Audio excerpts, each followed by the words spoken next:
Micro finance పేరుతో మోసాలకు పాల్పడినటువంటి కేసులో సింగర్ మంగ్లీ ఆరోపణలు ఎదుర్కొంటున్నటువంటి నేపథ్యంలో ఆవిడ మీద కేసు నమోదైనటువంటి నేపథ్యంలో ఆ కేసు ఒక కొలిక్కొచ్చే వరకు ఆవిడ మీద తెలుగు చిత్ర పరిశ్రమలో బహిష్కరణ విధించాలి అంటూ బంజారా నేత అయినటువంటి సంపత్ నాయక్ ఈరోజు ప్రొడ్యూసర్స్ కౌన్సిల్లో ఫిర్యాదు చేశారు. దీని మీద మనం పూర్తి స్థాయిలో విశ్లేషణ చేసుకున్నాం. ప్రస్తుతం మనతో పాటున్నారు ప్రముఖ సామాజికవేత్త, ప్రముఖ రాజకీయ విశ్లేషకులు కృష్ణకుమారి గారు. వారితో మాట్లాడదాం. మేడం నమస్తే. నమస్తే. మంగ్లీ మీద కేసు నమోదైనటువంటి నేపథ్యంలో ఏ5గా ఆవిడ ఉన్నటువంటి నేపథ్యంలో ఈ కేసు ఒక కొలిక్కి వచ్చేంత వరకు తెలుగు చిత్ర పరిశ్రమలో నుంచి ఆవిడని బహిష్కరించాలి అంటూ బంజారా నేత అయినటువంటి సంపత్ నాయక్ ఆయన ప్రొడ్యూసర్స్ కౌన్సిల్లో ఫిర్యాదు చేశారు. ఏంటి మేడం, దీన్ని ఎలా చూడాలంటారు? ఇది ఏ5గా ఉన్నందుకు ఎఫ్ఐఆర్ అయింది. ఈ ఎఫ్ఐఆర్ ఛార్జ్షీట్ పడి ఆమెను ఎంతవరకు దోషిగా కోర్టు చూస్తూ వేచి చూడాలి. ఆ మాత్రానికే వచ్చేసి ఇక్కడ ఆమెను బహిష్కరించాలి అనటం ఎందుకో కొంచెం వాస్తవానికి దగ్గరగా అనిపించట్లేదు.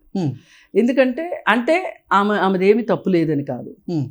ఇప్పుడు ఎన్నెన్నో కేసుల్లో ఉండి 16 కేసుల్లో ఉండి 16 నెలలు జైల్లో ఉండి నిరవధిక బెయిల్ మీద ఉండి ఎన్నికల్లో పోటీ చేసి ముఖ్యమంత్రులు అయిన వాళ్ళు ఉన్న ఈ రోజుల్లో జస్ట్ ఒక కేసులో ఏ5గా ఉన్నందుకు ఆమెకు సినిమా అవకాశాలు ఇవ్వద్దు అని చెప్పటం ఎందుకో కొంచెం అసంబద్ధంగా అనిపిస్తుంది.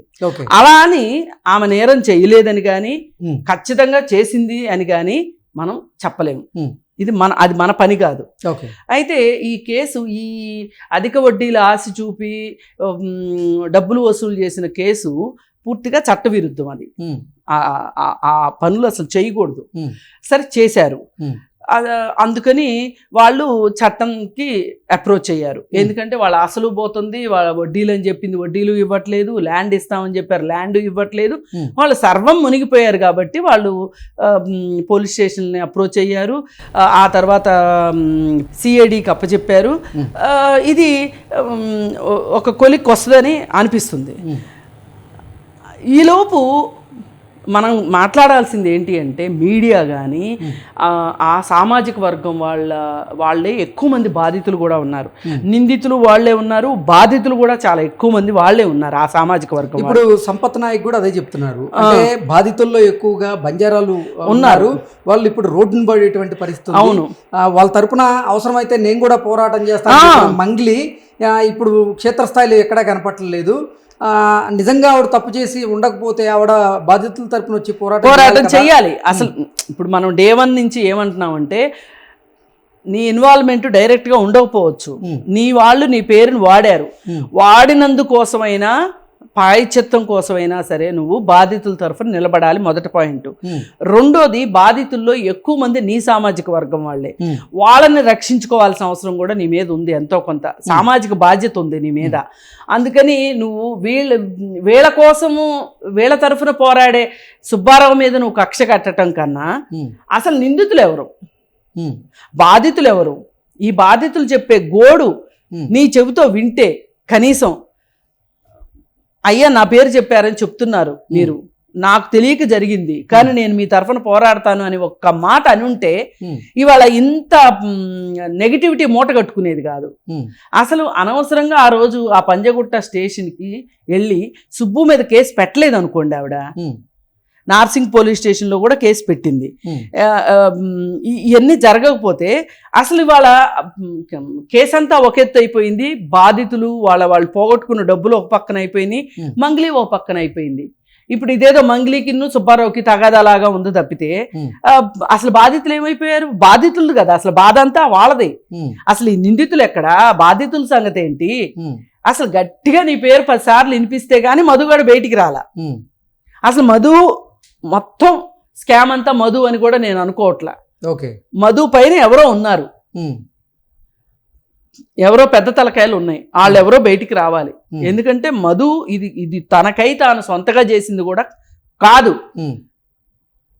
వేరే వాళ్ళు ఉన్నారు. వాళ్ళెవరో ఇప్పుడు మంగ్లీ పేరు 10 సార్లు వస్తే మధు బయటకు వచ్చాడు. ఇప్పుడు మధుని విచారిస్తే వాళ్ళెవరో బయటికి వస్తారు, బయటికి రావాల్సింది. అసలు ఈ డబ్బులన్నీ ఎక్కడికి పోయినాయి, ఎక్కడ దాచిపెట్టారు, ఏం ఒక రోజుతో తింటే అయిపోయే డబ్బులు కాదు ఈ డబ్బులు. ఎన్ని కార్లు కొంటే అయిపోతాయి, ఎన్ని ఇళ్ళు కడితే అయిపోతాయి, ఇన్ని కోట్ల డబ్బులు. ఏది ఏమైనా ఇక్కడ మనం ఒకటి ఆలోచించాల్సింది ఏంటి అంటే, మంగ్లీ పైన పోరాటం లాగా కాకుండా బాధితుల తరఫున పోరాటం చేసి బాధితులకి న్యాయం చేద్దాం. మీడియా చేసినా, మీరు చేసినా, నేను చేసినా, ఎవరైనా చేసినా, సంపత్ నాయక్ కానీ ఎవరైనా సరే. ఇప్పుడు ఇంకా కొంతమంది మీడియాలోకి వచ్చి మా బంజారా బిడ్డని అంటారా మీరు, ఇట్లా మా బంజారా బిడ్డని టార్గెట్ చేస్తున్నారు, కావాలని టార్గెట్ చేస్తున్నారు అని చెప్పి మాట్లాడుతున్నారు. నాయనా మీరంతా ఇప్పుడు మోసపోయిన బంజారాలు ఉన్నారుగా, పడాల్సిన పరిస్థితి ఉంది కదా. అంతెందుకు ఇప్పుడు అసలు మంగ్లీని సినీ పరిశ్రమ నుంచి బహిష్కరించాలని ఫిర్యాదు చేసింది కూడా బంజారాలే కదా. అదే అందుకే నేనేమంటున్నానంటే, ఇప్పుడు మంగ్లీని ఒక నిమిషం పక్కన పెట్టి మనం బాధితుల గురించి ఆలోచించాలి ఎవరైనా. ఇప్పుడు మీరు ఏదైనా ఒక తప్పు చేయడం, ఆ తర్వాత విక్టిమ్ కార్డ్ వేసుకోవడం. ఇప్పుడు చాలా మంది అనలిస్టులు కూడా ఏం మాట్లాడుతున్నారంటే, ఏముందండి చిన్న స్కాము, అసలు మంగ్లీకి జరిగిన అన్యాయం మామూలు అన్యాయమా, ఆమెకు పోయిన పరువు తిరిగి వస్తుందా అని మాట్లాడుతున్నారు.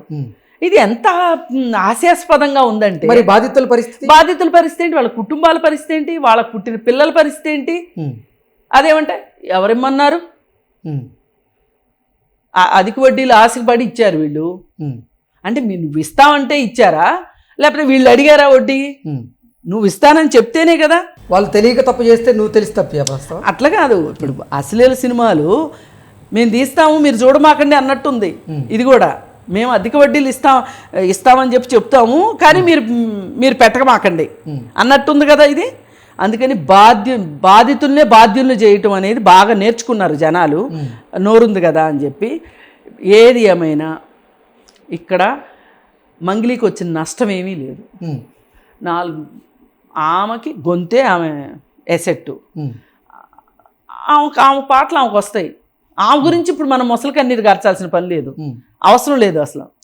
ఆవిడ గురించి బాధపడాల్సిన అవసరం లేదు. బాధ అంతా బాధితుల పక్షానే. బాధితులకి రూపాయికి ₹10 అయినా వస్తే వాళ్ళు అయిందేదో అయింది అని చెప్పి తూర్పు తిరిగి దండం పెట్టి వాళ్ళ బాధిలో వాళ్ళు ఉంటారు. ఆ బాధితులను చూస్తే కడుపు తరుక్కుపోతుంది. మీరు చెప్తుంటే బాధ అనిపించింది నాకు.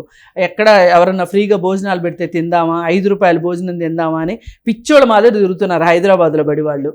ఎవరు వాళ్ళ కన్నీళ్లు దురుస్తారు, ఎవరు వాళ్ళకి న్యాయం చేస్తారు అని ఎక్కిన గడప దిగే గడపలాగా తిరుగుతున్నారు పాపం వాళ్ళు.